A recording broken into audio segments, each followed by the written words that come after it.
top départ de la troisième et dernière période de cette émission. Et comme je vous le disais il y a quelques instants, eh bien, on y va tout de suite pour la dernière séquence. C'est Mondial Foot Express.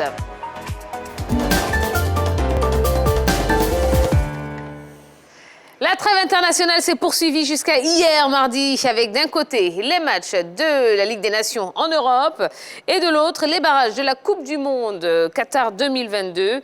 Une parenthèse marquée par la cuisante défaite de l'Angleterre et la qualification du Costa Rica pour le rendez-vous qatari. Eh bien, c'est notre petit tour d'horizon foot. Regardez.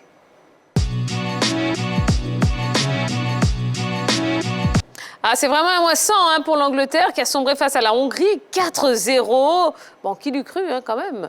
Comment est-ce que vous expliquez ce passage à vide des Three Lions? Bon, je pense que c'est... vous savez, la Ligue des Nations remplace en quelque sorte les rencontres amicales. Et pas seulement l'Angleterre. Vous voyez avec l'équipe de France où Didier Deschamps est en train d'essayer pas mal de joueurs. Je pense qu'ils sont dans cette même configuration pour justement préparer le mondial qui arrive en fin d'année. Donc, qui dit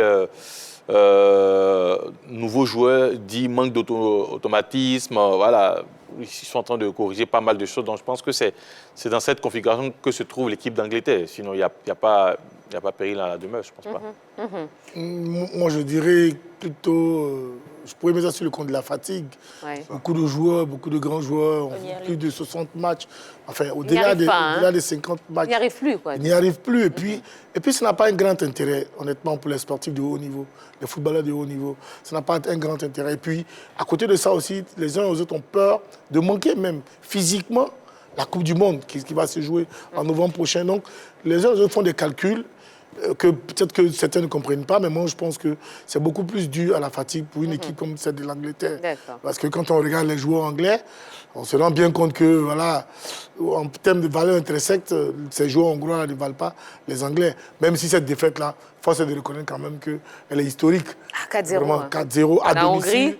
Ça fait quoi, plus de 49 ans quand même que cette équipe n'a pas été défaite comme ça. Voilà. D'accord. Au-delà de tout, ça reste juste un petit match amical.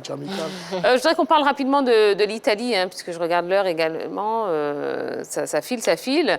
L'Italie qui, malgré un immense Donnarumma, s'est fait laminer par l'Allemagne. Au Mondial 2026, donc pour eux, c'est tout bénéf de faire tous ces changements-là avec un entraîneur qui reste en place. Je pense qu'il n'y a pas véritablement payé dans la demeure.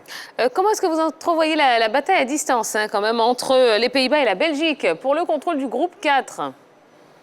Bon, moi, je pense que les Pays-Bas, depuis peu, sont en train de se retrouver au niveau de leur football. Et puis, quand on regarde, cette équipe-là, elle est pratiquement complète.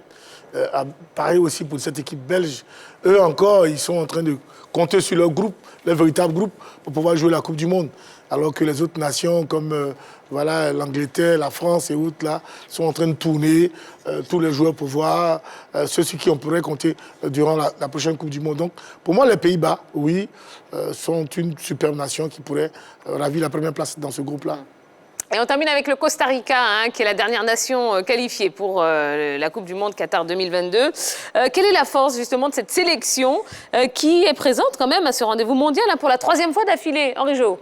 Déjà, c'est le même style de jeu que les pays de l'Amérique du Sud, donc, combativité, technique, voilà.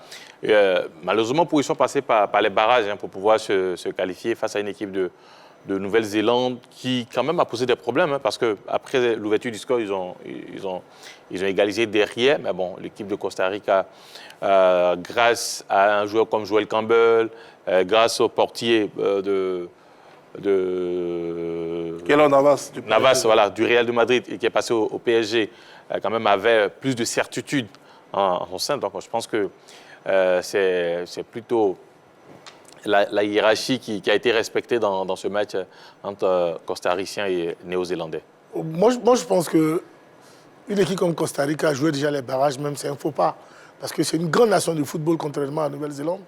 Et donc, c'est tout à fait normal que le Costa Rica se qualifie pour la Coupe du Monde. Ne pas avoir cette équipe-là en Coupe du Monde, c'est ce qui n'est pas bien pour le football mondial. Parce qu'on sait que l'Amérique latine compte 8 nations pratiquement qualifiées régulièrement, avec plusieurs Coupes du Monde. Donc, avoir le Costa Rica, c'est tant mieux pour le football mondial, contrairement à la Nouvelle-Zélande, qui ne compte pas les grands joueurs, super championnat, rien du tout. D'accord. Et ben voilà. Ça y est, je pense qu'on a fait notre Mondial Foot Express. On a fait un petit peu le tour de ce qui s'est passé. Eh ben oui, ça y est, c'est la fin de ce numéro de la Grande Team. Merci de nous avoir accompagnés pendant ces 90 minutes. Ben, on espère qu'on vous a apporté un maximum d'éclaircissements, d'informations. C'est pas fini, hein. Non, on est qu'à mi-chemin de cette superbe semaine. Eh ben donc, on va se retrouver demain soir. Voilà, et ce sera encore à partir de 20h30, toujours sur la 3. Merci beaucoup, la team. Dago Charles, c'est vous qui payez le resto ce soir. Allez, on y va. Merci beaucoup. À demain. Bye bye.